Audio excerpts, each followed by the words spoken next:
All right, our topic for today is adding or subtracting positive integers. Now, in some ways, you've been doing this since first grade or so, but we want to talk about it in a little bit more graphic way today, visualizing what we're talking about, okay?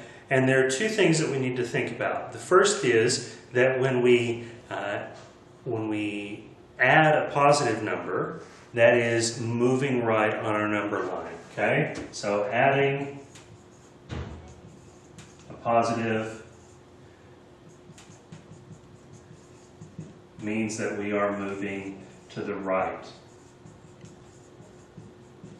So let's use an example. Let's say that we wanted to start with 2 and we wanted to add 3. So we're going to say 2 plus 3. Now, of course, you know this. You learned this, I hope, in first grade. But we're starting at 2. That means we start at 2. And we're going to add 3. So that means we're going to go 1, 2, 3. And that takes us to 5. Okay? It's a graphic or visual representation of what we're doing.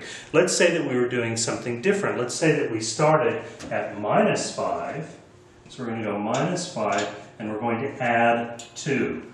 Well, what does that mean? We start at minus 5 and we go 1, 2. We've added 2. And so we're now at minus 3. Okay? Again, we're moving right on the number line because we added positive numbers. Now, let's try it that we're doing this. Let's say that we are subtracting positive numbers.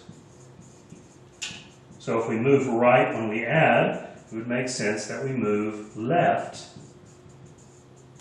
when we subtract.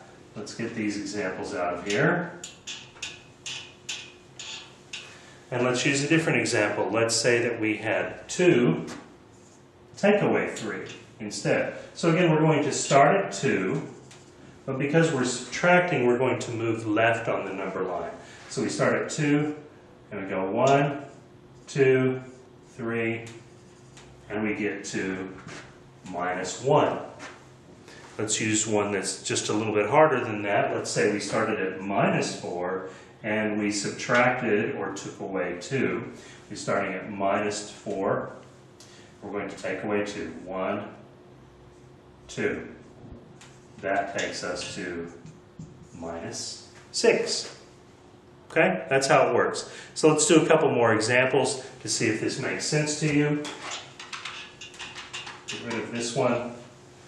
Write a couple more examples up here. Let's say that we had minus 2 plus 3. That means we're going to start at minus 2, which would be here. And what are we going to do? What are we going to do if we're adding 3?